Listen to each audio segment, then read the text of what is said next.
Ang kwento ni Tomby.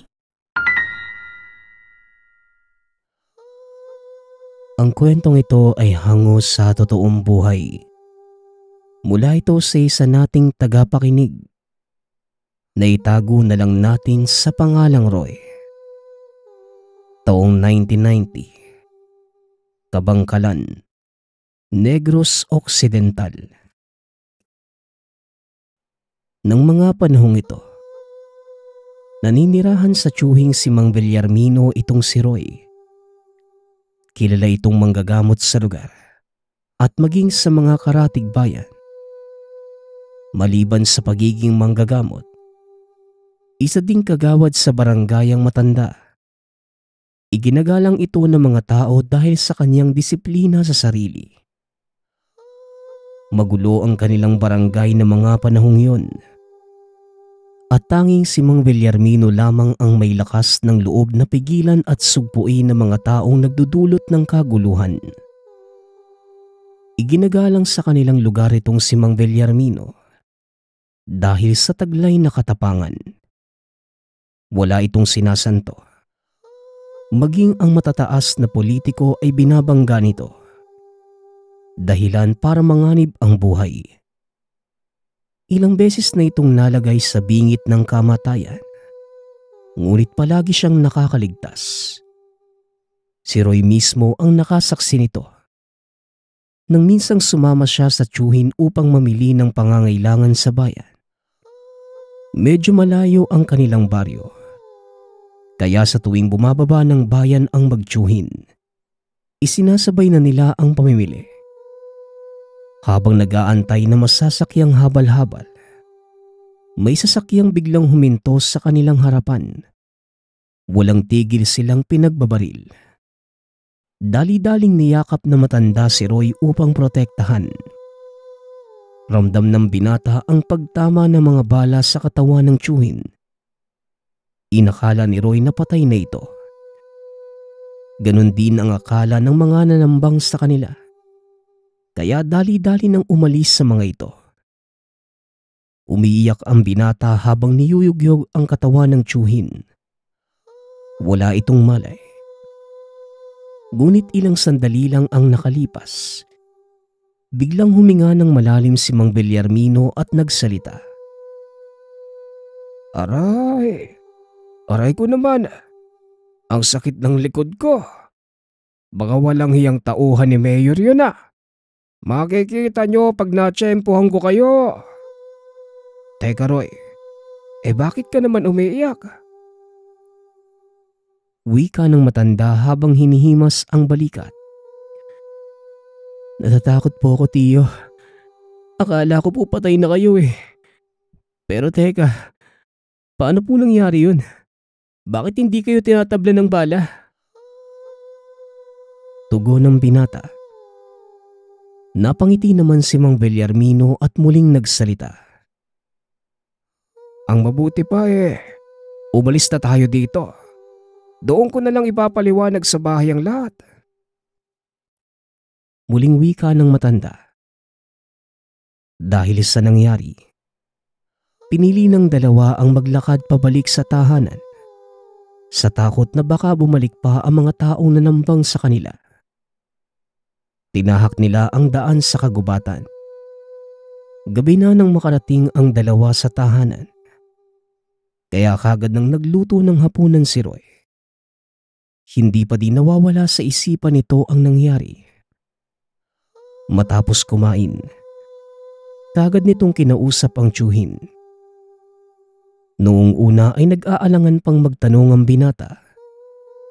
Ngunit si Mang Villarmino na mismo ang tumawag sa kanya upang makipag-usap. Alam kong marami kang katanungan sa isipan mo, Roy. At sa palagay ko, nasa tamang edad ka na para maunawaan ang lahat ng sasabihin ko sa'yo. Hindi naman lingid sa kalaman mo na isa akong manggagamot, hindi ba? Bilang isang albularyo, may mga tangan akong mutya, medalyon at buhay na salita o mga dasal na kadalasang ginagamit ko sa panggagamot. At nagbibigay sa akin yun ng proteksyon laban sa mga elemento, maging sa pananakit ng mga tao. Pagsasalaysay ni Mang Bellarmino. Madalas nakikita ni Roy ang mga sinasabing gamit ng tiyuhin. Ngunit wala itong kaalam-alam kung ano at para saan ang mga yon. Madalas ko nga pong nakikita sa inyo mga medalyon at mga bato eh. Nakikita ko din po kayo nagdadasal sa likod ng bahay. Pero hindi ko po alam kung para saan yung ginagawa nyo eh. Tugon ni Roy. Tumayo si Mang Bellarmino at pumasok ng silid. Nang lumabas ito ay may bitbit ng maliit na kahon. Eto Roy, tignan mo ang laman ng kahon na ito. Dumampot ka ng isang gamit at papangalanan ko sa iyo. Ipapaliwanag ko rin kung para saan. Wika ng matanda.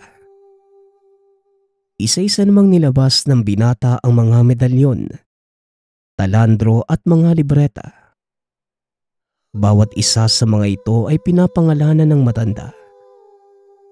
Hanggang sa napansin ni Roy ang isang batong puti. Kahugis ito ng patak ng luha at halos kasing laki ng kanyang hinlalaki. Itinaas niya ito at pinakita sa tiyuhin. Eto po tiyo, ano pong tawag dito? Tanong ng binata habang sinisipat ang hawak na bato. Bato-ara ang tawag sa isang yan. Kilala din ito sa tawag na Santo-ara o luha ng Diyos.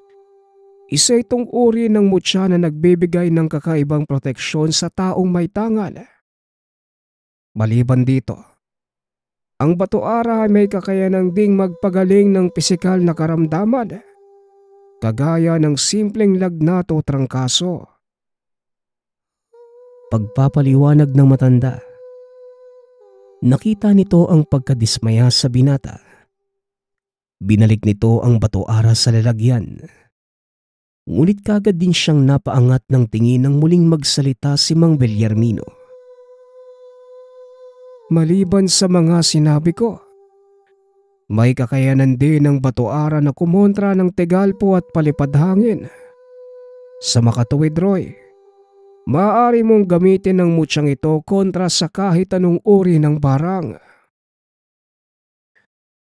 Wika ni Mang Bellarmino. Biglang napukaw ang interes ng binata. Wala itong kaalam-alam na ipapamana ng tiyuhin sa kanya ang mutya. Muli nitong kinuha ang bato-ara at kinuyom sa palad. Pinakiramdaman niya ito.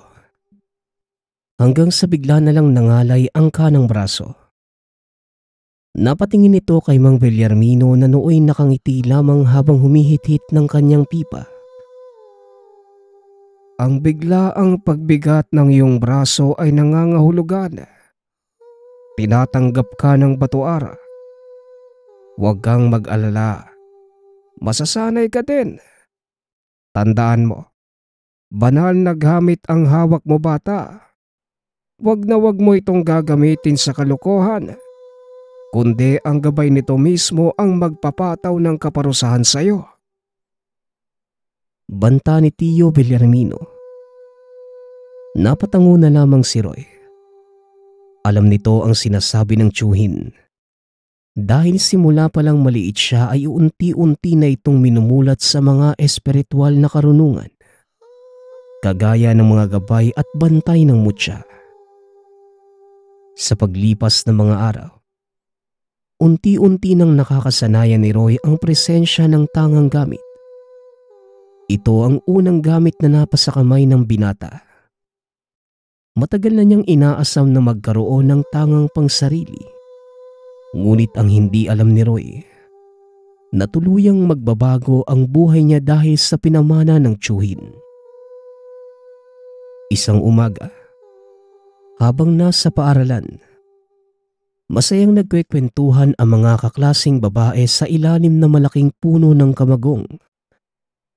Masyadong maingay ang mga ito at ilang beses na ding sinaway ng gurong napapadaan. Ngunit hindi pa din sila nakikinig.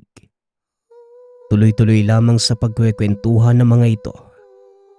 Nang bigla na lang tumahimik ang isa sa mga kaklase. Habang nakahawak sa tiyan.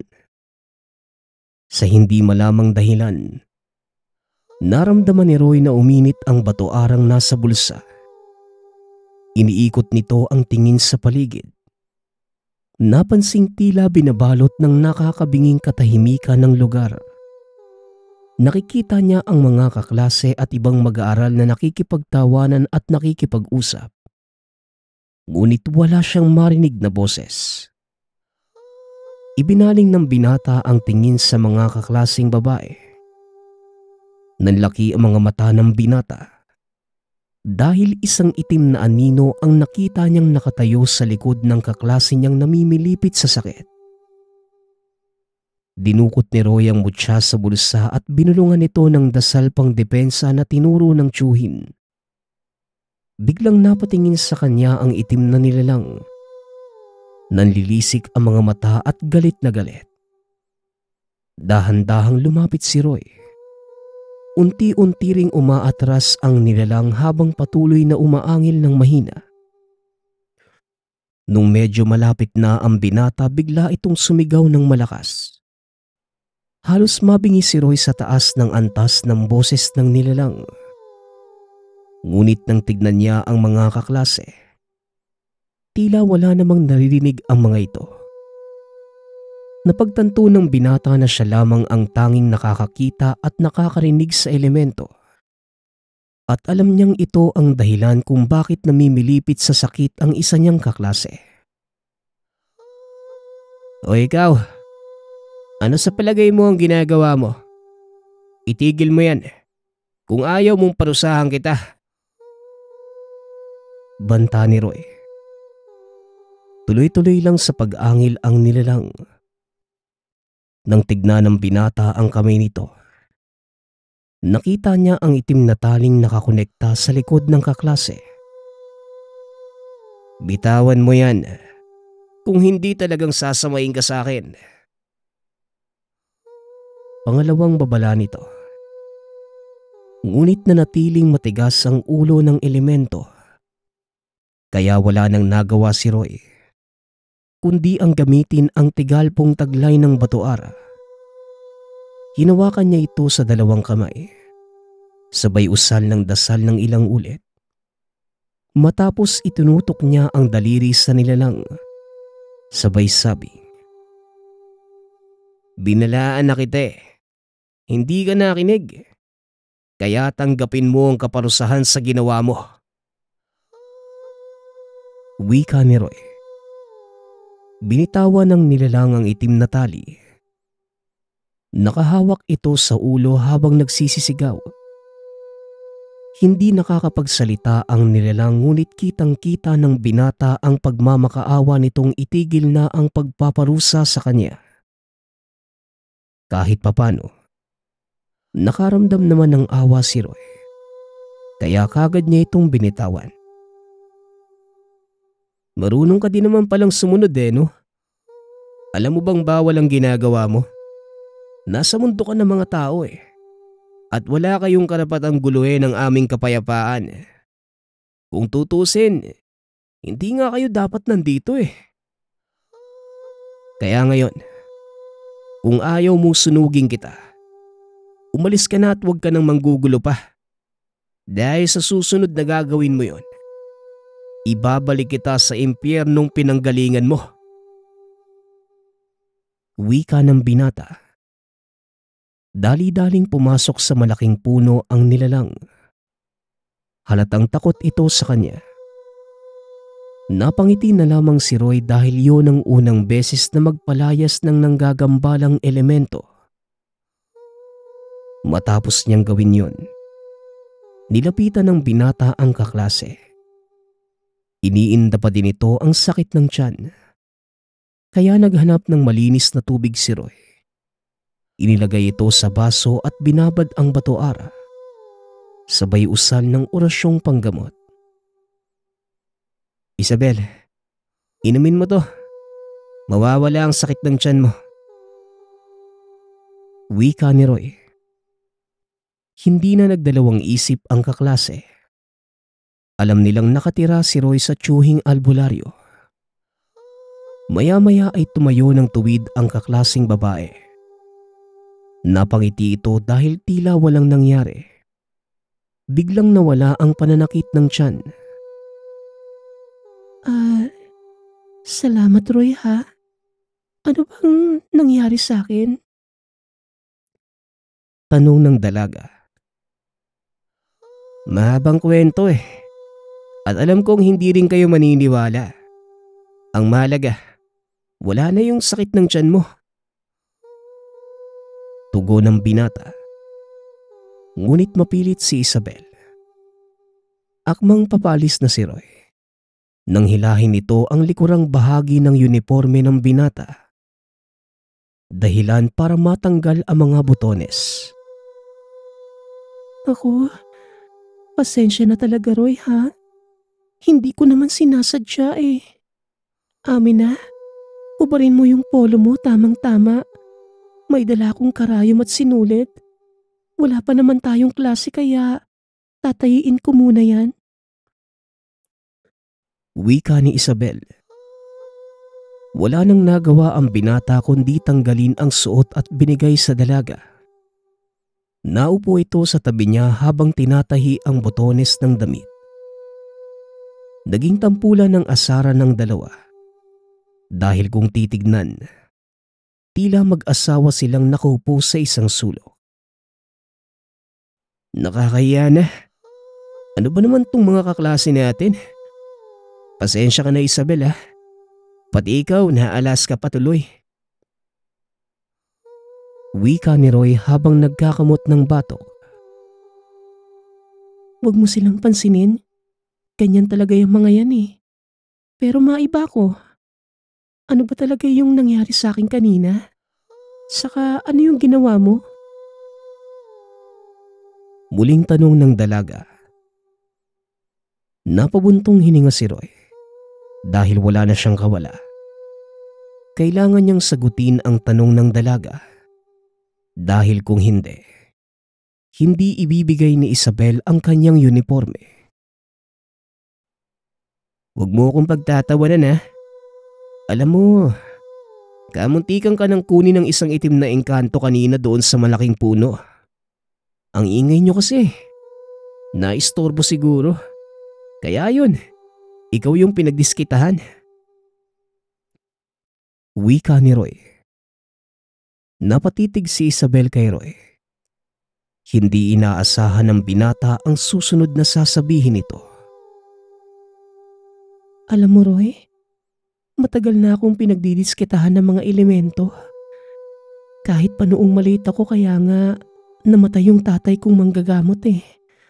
Dahil pilit nila akong pinoprotektahan. Pagsasalaysay ng dalaga. Ramdam ni Roy ang lungkot sa boses ni Isabel. Kaya ginawa niya ang lahat upang mapakalma ang kalooban ng dalaga. Dahil kitang-kita ng binata ang pagtulo ng luha nito. Naku naman Isabel, huwag kang iiyak. Mamaya sabihin ng mga klase natin inaaway kita eh. Tumahan ka na dyan. Hayaan mo. Simula ngayon, ako na ang bahala sa'yo. Wika ni Roy. Pinunasan naman ng dalaga ang luha at ngumiti. Ayokong mapahamak ka Roy ha. Mabuti kang tao at hindi mo kailangang sumuong sa panganib para sa akin. Kaya salamat na lang. O eto na ang uniforme mo. Isuot mo na yan. Baka maabutan pa tayo ng guro at mapagalitan ka pa. Tugon ni Isabel. Dali-dali na itong tumayo. Nung araw ding yun nagpasya si Roy na seryosohin ang pag-aaral ng lihim na karunungan. Maging si Mang Bellarmino ay nagugulat sa pinapakita ng binata. Minsan ay nadadatnan pa niya itong nakaluhod sa harapan ng altar at nagbabasa ng libreta. Hinayaan na lang ito ng tiyuhin. Hanggang sa isang araw, Hiniling ni Roy sa kanya na bigyan ito ng isa pang gamit na maaaring ipares sa tangang mutya. Nakakagulat yang ikinikilos mo ngayon, Roy ah. Bakit ka biglang nagka-interes sa pagiging antingero? Tanong ng matanda. Nakapagpasya na po ako, tiyo. Saka, napag-isip-isip ko din po na siguro ito na ang gusto ng Diyos na gawin ko. Ang tumulong sa iba. Kaya tiyo, pakiusap. Bigyan niyo po ako ng isa pang gamit na maaari kong ipares sa batuara ko. Pagmamakaawa ng binata. Nakaluhod pa ito sa harap ng tiyuhin. Kaya wala nang nagawa si Mang Bellarmino, kundi ang pumayag sa gustong mangyari ng pamangkin. O sige, dahil talagang mapilit ka. Heto, kaisa-isa kong sagradong kagamitan, ang medalyon ng Sator Coronados at itong libreta ng lihim na animasola.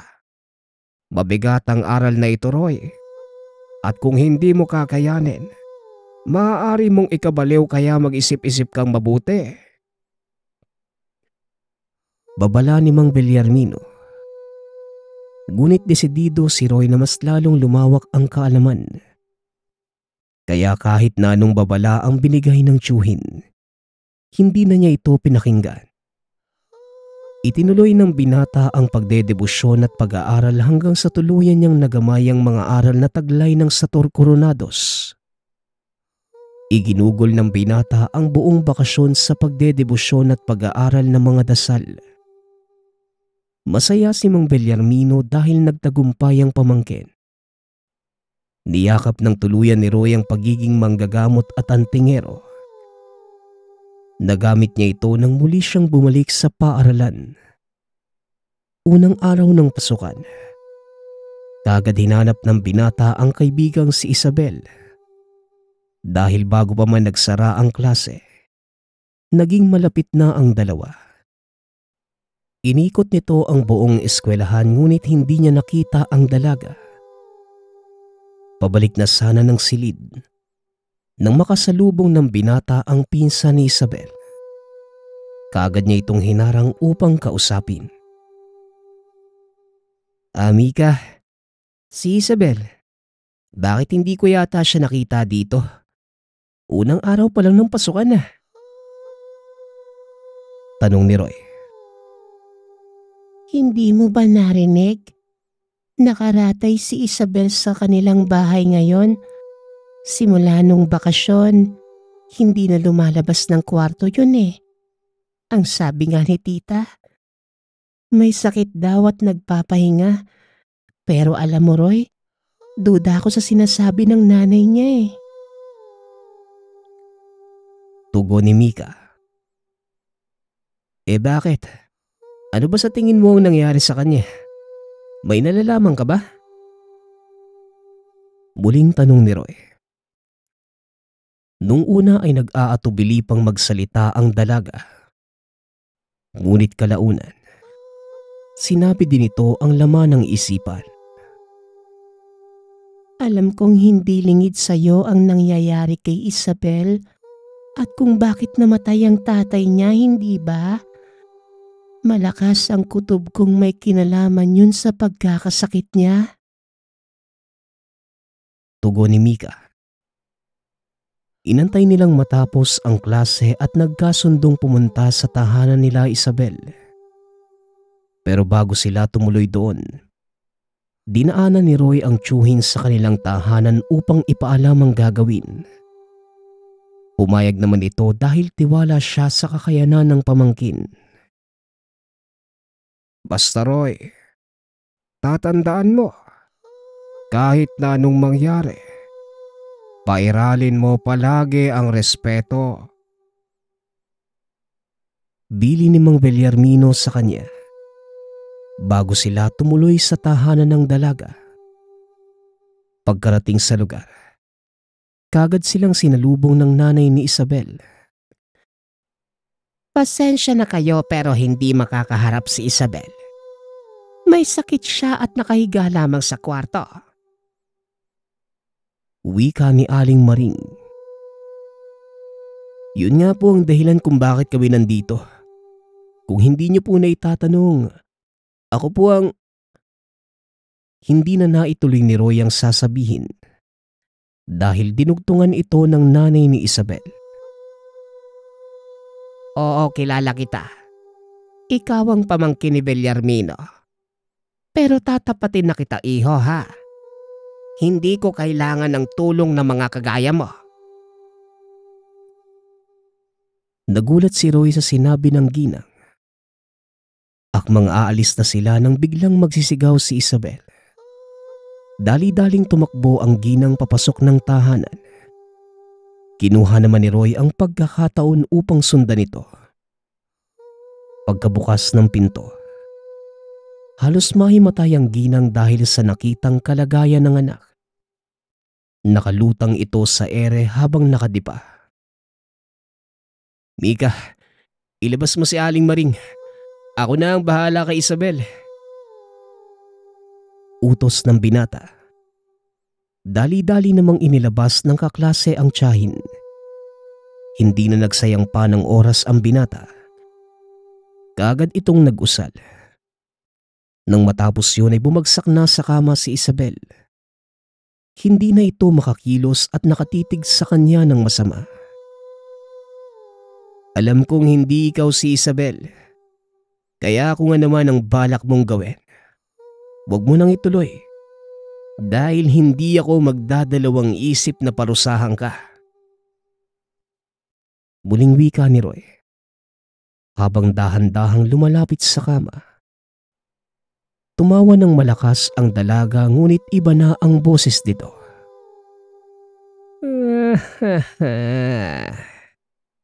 Kung sa palagay mo, matatalo mo ako.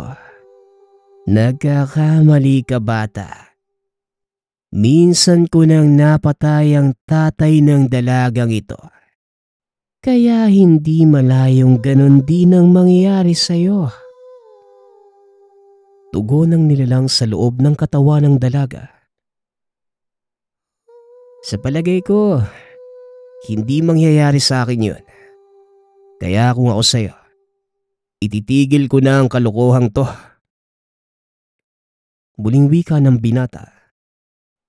Sabay diin ang hinlalaki sa noo ni Isabel. Nagsisigawang nilalang sa loob ng katawan ng dalaga. Natigil lamang ito nang alisin ni Roy ang kanyang kamay. Patikim pa lang yan. Kaya habang malamig pa ang ulo ko, umalis ka na sa katawan ng dalagang yan. Banta ni Roy. Ngunit sa kabila ng mga banta, hindi pa rin nakinig ang nilalang. Patuloy itong nagmatigas hanggang sa tuluyan ng masagad ang pasensya ng binata. Hindi ako aalis hanggat hindi ko nakukuha ang kaluluwa ng dalagang ito.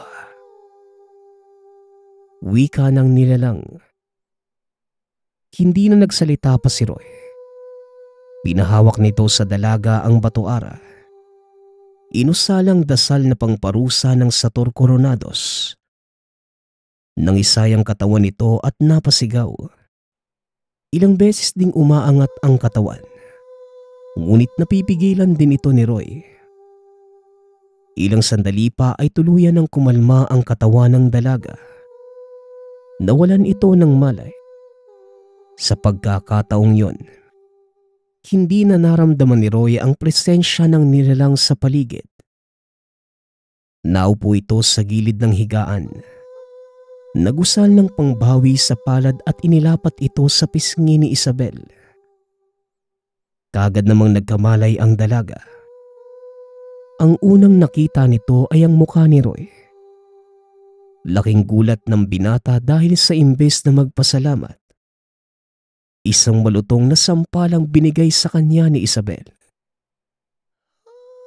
Aray ko naman, Isabel. Para saan naman yun? Tanong ni Roy. Bastos ka? Bakit ka nandito sa kwarto ko? Saka anong balak mo sa akin? Bakit hawak mo ko sa magkabilang pisngi? Wala akong balak na masama sa'yo, no? Naparito ako para tulungan ka. Ang sakit mong sumampal ah. Makauwi na nga lang. Wika ni Roy sabay lakad palabas ng kwarto ni Isabel. Napangiti ito dahil alam niyang nasa maayos ng kalagayan ng dalaga. Maya-maya pa, habang naglalakad palabas ng tahanan, hinabol siya ni Isabel. Roy, sandali lang. Hindi ba sa'yo ito? Wika nito sabay pakita ng batoarang hawak-hawak. Oh, tama ka. Sa akin nga yan. Pero simula ngayon, ibinibigay ko na yan sa'yo. Sige Isabel, mauna na ako ah. Tugon ni Roy. Masayang umalis ang binata dahil sa wakas, wala nang kahit sinong manggagambala sa kaibigan. Lahat ng ito ay dahil sa banal na salita ng Sator Coronados at mahiwagang kapangyarihan ng Batoara. Ang susunod nating kwento ay mula sa isa nating tagapakinig. Natawagin na lang natin sa pangalang Jerry. Walang eksaktong taon. Probinsya ng Capiz. Hindi na maalala pa ni Jerry kung ano ang pangalan ng lugar na pinuntahan ng kanilang klase noon. Pero tandang-tanda niya kung ano ang nangyari at hanggang ngayon, hindi nila matukoy kung ano ang umatake sa kaibigan. Sabik at galak na galak ang klase noong Agosto 7 ng taon na yon. Meron silang mayamang kaklase na binayaran ang kanilang field trip upang makasigurado na lahat sila ay makakasali. Lubos ang pasasalamat ng klase kay Dan dahil napakabait nito. Isa na si Jerry sa nagpapasalamat kay Dan dahil alam nito na mahirap lamang ang pamilya niya. Kaya hindi sana ito makakadalo sa field trip. At dahil alam ni Dan na hindi lang si Jerry ang may ganong sitwasyon, sinigurado na lamang ng kaklase na lahat sila ay makakadalo. Sumakay na ang mga estudyante bit-bit ang mga bagahe sa bus kasama ang guro, driver, pati na rin ang mga tagagabay. Masayang nagkikwentuhan ng bawat isa at kumukuha ng larawan sa mga tanawing kanilang dinadaanan. Makalipas ang ilang oras, nakarating na sila sa isang zoo. Binati sila ng isang tauhan ng lugar. Ipinakita niya kung saan ilalagay ang kanilang mga gamit habang sila ay pinapasyal sa malaking palahayupan. Iba't ibang klaseng hayop ang kanilang nakita doon. May mga leon, tigre, unggoy at iba't ibang klase ng mga ibon. Pati na rin mga insekto at marami pang iba. May ilan sa atraksyon na pwedeng pumasok sa mismong hawla ng hayop.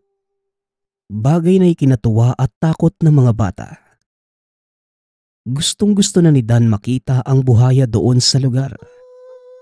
Ngunit wika ng tagagabay, hindi nila ito maaaring makita dahil hindi maganda ang kalagayan ng hayop. Bagamat mabait na bata si Dan, meron itong pagkamatigas ng ulo lalo na't nasanay siyang nakukuha ang lahat ng gusto. Habang kumakain ng klase, niyaya ni Dan si Jerry na puntahan nila ang buhaya. Bagamat nag-aalinlangan si Jerry, at pinayuhan niyang sundin na lamang nila ang sabi ng tagagabay. Kahit papano, nakaramdam ito ng hiya at utang na loob sa kaibigan. Kaya naman kahit labag sa kalooban, sinamahan ni Jerry si Dan upang puntahan ang buhaya. Dan, siguro ka bang alam mo kung nasan yung buhaya? At teka, paano pala pag nakita tayo nila kuya? Baka mapagalitan tayo. Wika ni Jerry. Ano ka ba naman, Jerry? Hindi yan. Hindi naman tayo magpapahuli. Sisilipin ko lang naman yung buhaya. Alam mo namang paborito kong hayop yun eh. Kaya nga gusto kong sumama tayong lahat. Tugon ni Dan. Sinamahan na lamang niya ang kaibigan at dahan-dahan silang umalis sa kainan. Nagtatago din sila tuwing may dadaang trabahador. Makalipas ang ilang minuto, napansin ni Jerry na tila naliligaw na sila. Paikot-ikot na sila sa lugar ngunit kada liko nila, hindi na nagiging pamilyar ang kapaligiran. Sinabihan pa ni Jerry ang kaibigan na bumalik na sila bago pa tuluyang maligaw. Naalala din niya ang paalala ng tagagabay na wala pang harang ang kagubatang katabi ng palahayupan. Palagi itong sinisira ng kung anong hayop. Kaya naman ipapasemento na nila ito ngunit sa ngayon, wala pa itong harang. Hindi alam ng dalawang bata na ng mga panahong iyon. Nalagpasan na pala nila ang hangganan ng palahayupan. Patuloy pa rin sila sa paglalakad. Nagbabaka sakali si Dan na tama ang nilikuan at makikita ang hinahanap na buhaya. Lumipas pa ang ilang minuto at napapansin na ni Jerry na medyo dumidilim na ang kapaligiran. Pagkatingin sa relo, maghahapon na pala ng mga oras na yon. Kaya kinumbinsi niyang bumalik na sila ng kaibigan. Matapos ang ilang diskusyon, napapayag din niya ang kaibigan. Sinubukan nilang bumalik kung saan sila dumaan. Nagkamali yata sila ng pili ng daan dahil imbis na makabalik, lalo pa silang naligaw. Kalaunan ay napagod na ng tuluyan ang dalawang bata. Hindi nila alam ang daan at hindi mapigilan ni Dan na umiyak sa takot. Hindi na din napigilan ni Jerry na mapaiyak dahil kahit sino namang siguro ay matatakot sa kanilang sitwasyon. Lalo pat bata pa lamang sila nang mangyari ito. Napagpasyahan ng dalawa na ipagpatuloy ang paghahanap ng paraan upang makabalik. Pinunasan nila ang kanilang mga luha. Muli silang naglakad. Habang tumatagal ay mas nahihirapan silang makita ang daan. Bukod sa paggabi na ng oras na yon, napakatataas na mga puno at naharangan ito ang natitirang sinag ng araw. Hanggang sa tuluyan ng gumabi, nagtataka sila lalo na si Jerry. Dahil napakalawak naman yata ng lugar na yon at hindi sila makauwi. Kumakalam na ang sikmura dahil oras na dapat ng hapunan. Naisipan nilang ipaalam sa iba ang kanilang lokasyon sa pamamagitan ng pagsigaw. Tila nabuhayan ng dalawa ng maisip yon. Umaasa sila na kahit papano, meron naman sigurong makakatagpo sa kanila. Pagkalipas ng ilang minuto, bigla silang nakarinig ng kaluskos. Tila nabunutan ng tinik ang dalawa dahil akala nila'y makakauwi na sila. Sinundan ng dalawa ang pinagmumula ng ingay. Ngunit habang tumatagal, nakaramdam si Jerry na tila may mali. Nakarinig sila ng kakaibang pag-angil ng hayop. Halatang halata sa ingay nito na hindi siya mabuting nilalang. Kahit papano, naaaninag pa rin naman ng dalawa ang kapaligiran. Ngunit hindi na sobrang linaw. Nagsigawan ng dalawa nang makakita ng dalawang mapupulang mga mata. Sa sobrang itim ng nilalang, tila anino lamang ito kahit napakadilim na ng kapaligiran. Napatakbo na ang dalawa at ilang beses nang nadapa habang hinahabol. Mabilis naman itong nakakasunod sa kanila. Makalipas lamang ang ilang minuto, tuluyan nang natalisod si Dan at naabutan siya ng nilalang. Paulit-ulit nang hingi ng saklolo si Dan kay Jerry. Ngunit dahil sa sobrang takot, naging makasarili ito. Patuloy lamang tumakbo si Jerry at tila isang milagro. Natagpuan niya ang isang trabahador. Nanghingi ng tulong si Jerry sa mga ito at dali-dali nilang hinanap si Dan. Alam ng bata na galit ang guro sa kanila. Ngunit ang mas mahalaga ng mga oras na yon, ang pagmamadali upang mailigtas ang kaibigan.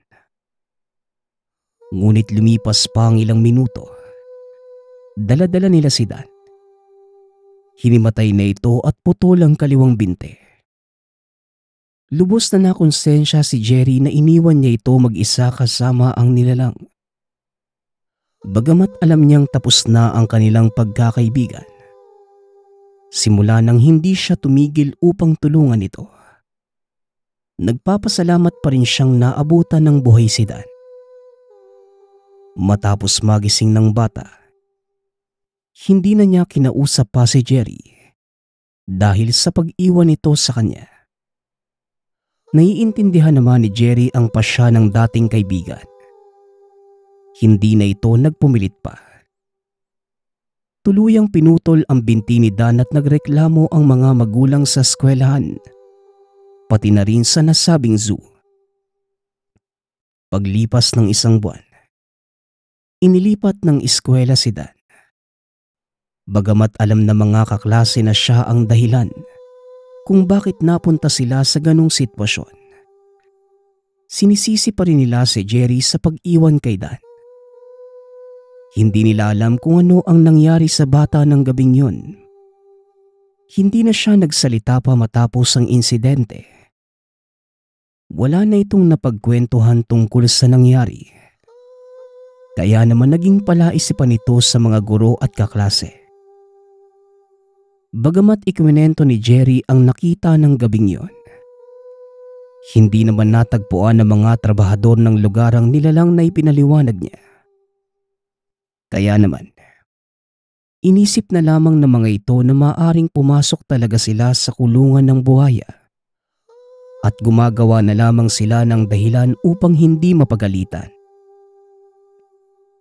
2 dekada na ang lumipas ngunit nilalamon pa rin ng konsensya si Jerry. Bagamat nanghingi man siya ng tulong noon, ang pag-abandona sa isang kaibigan ay hindi niya matatanggap. Sana man lamang tinulungan niyang makabangon muli ito upang sabay silang makalis. Sobrang tumatak ang pangyayari na ito sa kanya. Kaya naman naging pilosopiya niya hanggang ngayon na wag mang-aabandona lalo na ng kaibigan o mahal sa buhay. Isang araw, nabigyan ng pagkakataong mapuntahan muli ang palahayupan noong kabataan. Tagaayos na ng gusali ang trabaho ni Jerry. Kaya naman nang malaman niyang isa sa mga proyekto nila ay tungkol sa pagtatayo ng bagong gusali, kaagad niya itong kinuha. Napag-alaman niyang nagsara na ang palahayupang yun 1 taon matapos ang insidente noon sa dating kaibigan. Hindi naging malinaw ang tunay na dahilan ng pagsasara nito. Nagtataka si Jerry dahil 2 dekada na ang lumipas.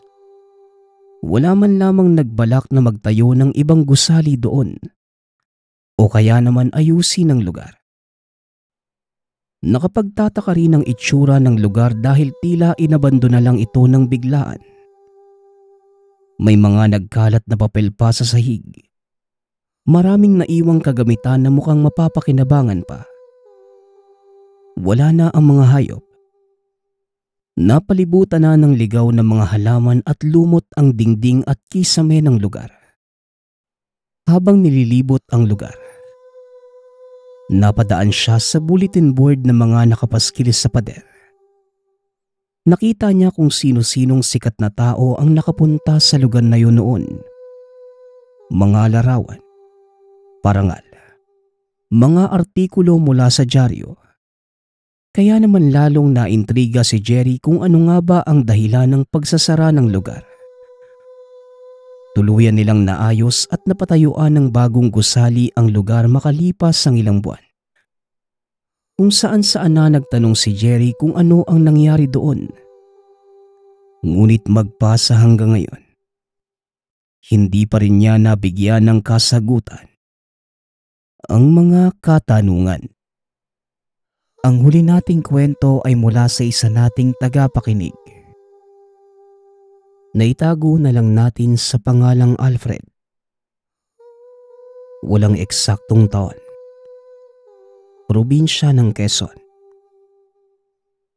Tradisyon na ng pamilya nila Alfred na magluto ng marami tuwing may okasyon. Ugali nilang mamahagi ng pagkain sa mga kapitbahay dahil para sa kanila, ang tunay na kaligayahan ay dapat binabahagi sa lahat. Tulad ng biyaya ng Diyos na hindi dapat pinagkakait sa iba. Maging kaarawan, Pasko, Bagong Taon, basta't merong okasyon, maaasahan niyong mamamahagi sila Alfred at pamilya ng pagkain sa mga kapitbahay. Merong isang partikular na kapitbahay sila Alfred na medyo kinakatakutan niya, pati na rin ang ilan sa mga pamangkin. Sa medyo liblib na parte ng lugar, matatagpuan ang kubo ng isang matandang lalaki na tinawag nilang Mang Pili. Bulag ang isang mata. May napakalaking peklat sa muka. Walang nakakaalam kung anong nangyari kay Mang Pili dahil hindi ito lumalabas ng tahanan. Kaya naman gumawa ng sariling eksplanasyon ng ilang residente. Ayon sa iba, maaaring dati itong sundalo at ang nangyari sa kanya resulta mula sa pakikipagdigmaan. Habang ang iba naman, maaaring naging biktima ng sakuna tulad ng sunog si Mang Pili. At ang huli, maaaring nakaengkwentro ito ng mababangis na hayop o nilalang. Hindi rin nila alam kung saan nanggaling o kailan nanirahan si Mang Pili sa bayan.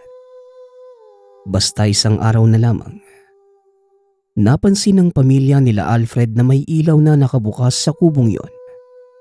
Kaya sinubukan nilang alamin kung may naninirahan. Ilang taon na rin ang nakalipas nung una nilang makita si Mang Pili. Noong una, natakot sila dahil sa itsura nito. Ngunit napalitan ito ng awa kalaunan. Bagamat naaawa sila, hindi nawawala sa pakiramdam nila Alfred at ng mga pamangkin na kinikilabutan tuwing makikita nila ang matanda. Tila meron itong kakaibang aura na hindi normal. Kahit na meron itong kapansanan, hindi rin nila may paliwanag kung ano ang pinagmula ng masamang pakiramdam na ito. Meron din naman silang kapitbahay na may kapansanan, tulad ng pilay, bulag at tipe. Ngunit tanging si Mang Pili lamang ang nagdudulot ng takot sa kanilang mga puso. Kuya Alfred naman ikaw na po kasing magbigay. Ikaw ang pinakamatanda sa aming kuya kaya dapat ikaw ang magatid ng pagkain kay Mang Pili. Sige ka, papagalitan ka nila nanay. Pag umuwi tayong daladala pa rin yung pagkain na to. Oo nga Kuya Alfred. Sige ka, isusumbong ka namin kila nanay at tatay. Sigurado, lagot ka sa kanila. Dagdag ng isa pa. Aba, kayo talaga mga bata kayo dahil ako nga ang pinakamatanda sa atin. Alam ko mas maganda kung kayo maghahatid ng pagkain kay Mang Pili. Bakit ka mo? Una sa lahat mga bata pa kayo Siyempre, sino ba namang matanda ang mga away ng bata, hindi ba? At isa pa dahil ako nga ang nakakatanda. Di ba dapat hindi kayo sumusuway sa utos na matanda? Tugon ni Alfred. Ilang minuto pa ang lumipas ng pagpapasapasahan nilang tatlo kung sino ang talagang dapat maghatid ng pagkain. Kalaunan, napilitan si Alfred na siya na ang magbibigay dito dahil napagtanto niya na kung merong mangyaring masama sa mga pamangkin, siguradong kargo niya ang mga ito. Dahan-dahan siyang lumapit sa kubo at kinatok ito. Ilang beses niyang sinubukang tawagin si Mang Pili ngunit wala namang sumasagot. Bahagyang guminhawa ang pakiramdam ni Alfred dahil hindi niya makikita ang matanda. Ngunit pagkatalikod ng binata, biglang tumindig ang balahibo nang marinig ang kandadong inaalis sa pinto. Dahan-dahang muling humarap si Alfred upang salubungin sana si Mang Pili. Habang tumatagal, imbis na tuluyang mawala ang panghusga sa itsura nito, dahil sa ilang taon na rin itong nakikita si Mang Pili, ngunit kada makikita ay mas lalo siyang natatakot. Puting-puti ang kaliwang mata ni Mang Pili. Napakalaki ng peklat nito sa mukha na tila natatakpan na ang kalahati. Hindi na rin maipinta ng maayos ang mukha sa sobrang disfigurado nito. Napakaitim ng kanang mata at mabalahibo din si Mang Pili. Iniabot na ni Alfred ang pagkain. Pagkuha ng matanda, ngumiti ito at nakita niya ang hindi pangkaraniwang haba ng ngipin. Napatras ng bahagya si Alfred sa sobrang gulat. Muntik pa niyang mabitawan ang plato. Hindi nagpasalamat si Mang Pili. Sinarado na lamang ang pinto at umalis na ang mga pamangkin ni Alfred. Kuya Alfred, tara na. Ano pa pong ginagawa niyo dyan? Sige ka, baka lumabas uli si Mang Pili. Halika na. Wika ng pamangkin. Hindi na malaya ni Alfred na nakatitig pala siya sa saradong pintuan ni Mang Pili. Hindi na mabura sa isipan ng huling itsura nito. Hindi nakatulog ng gabing yon si Alfred. Paulit-ulit niyang napapanaginipan ng kakaibang haba ng ngipin ni Mang Pili. Naalala din niyang mahahaba ang daliri at kuko nito. Inisip niya na maaaring hindi lamang nakakaligo ng maayos ang matanda kaya ganun. Mahirap ding mamuhay mag-isa. Hindi kailanman nakita nila na merong kasama sa bahay ang matanda o makipag-usap sa iba kaya inisip na lamang nilang hindi talaga ito pala kaibigan. 3:00 na ng madaling araw. Paikot-ikot pa rin sa higaan ng binata. Ngunit hindi pa rin siya nakakatulog. Hindi na niya sinubukan pang matulog kaya pumunta na lamang ito sa balkonahe upang magpahangin. Makalipas ang ilang minuto, paunti-unting nakakatulog si Alfred. Pagod din ito sa buong araw kakaasikaso ng mga bisita at pagkain. Tila gusto nang magpahinga ng katawan. Babalik na sana ito muli sa higaan. Ngunit biglang kinilabutan si Alfred sa hindi malamang dahilan. Napatingin siya sa ibaba ng balkonahe dahil nakarinig ito ng ingay at nakita niyang merong kumakalkal ng kanilang basurahan na nasa tapat ng kanilang tahanan upang kunin ito kagad ng basurero sa umaga. Ikinalat ng kung anuman ang kanilang basurahan. Kaya naman tinawag ni Alfred ang atensyon nito. Ilang beses pa itong tinawag ni Alfred ngunit hindi ito tumitigil sa pagkakalat. Kaya naman napilitan siyang bumaba upang kumprontahin yon. Pagkababa, tinawag niya muli ito at tuluyan na itong nagalit dahil hindi pa rin tumitigil. Nang lalapitan na niya yon, bigla siyang napatigil at namutla nang tinignan siya nito. Kagad naisip ni Alfred na mga panahong yon, maaaring aswang ang nasa harapan. Napakahaba at kasing itim ng uling ang balahibo. Akala niyang aso lamang yun. O kaya naman taong grasang nakadapa dahil maikli ang mga binti nito kumpara sa mga aso. Hindi malilimutan ni Alfred ang itsura ng nilalang ng gabing yun. Hindi din niya alam kung ano nga ba ang dapat gawin. Ngunit dahil napangunahan ng takot, sinarado na lamang niya ang pintuan at kinandado ito. Napadasal si Alfred na sana umalis na ang nilalang at wag nang bumalik pa. Hinarang niya ang katawan sa likod ng pintuan upang makasigurado na hindi ito bubuksan. Makalipas ang ilang minuto ay hindi na namalayan ni Alfred na nakatulog na pala siya ng mga panahong yun. Nagising na lamang ang binata kinabukasan sa pagtawag ng ina. Aba Alfred, anong ginagawa mo dyan anak? Hay nako, hindi magandang matulog sa sahig iho. Wika ng ina. Dali-daling tumayo si Alfred at tinignan ang nakakalat na basura sa labas. Nakita niya ang basurerong minawalis ang kanilang tapat. Paulit-ulit na nagpaumanhin si Alfred sa kalat at alam naman ng basurero na hindi sila ganong klaseng tao. Dahil ito ang kauna-unahang pagkakataong nangyari yon. Matapos ang pakikipag-usap sa basurero, kagad siyang tinanong ng ina kung ano ba ang nangyari. Kagad naman niyang ikwento kung ano ang nasaksihan. Sigurado ka ba anak? Parang wala namang aswang dito sa lugar natin. Baka naman pagod ka lang anak. O siya sige. Magpahinga ka na doon sa kwarto mo. Wika ng ina. Dali-dali nang umakyat si Alfred. Naging palaisipan sa binata kung tunay ba ang nakita kahapon. Baka naman dahil lamang ito sa takot kay Mang Pili. Kung ano-ano na ang naiisip. Baka naman totoong aso lang naman pala ang nagkakalkal ng gabing yun. At dahil sa kwento-kwento ng ilang residente, maaaring nahaluan ng imahinasyon ng pangyayari kagabi. Bagamat wala namang nangyaring masama pagkatapos ng engkwentro, hinding-hindi pa rin malilimutan ni Alfred ang nakita niya ng panahong yon.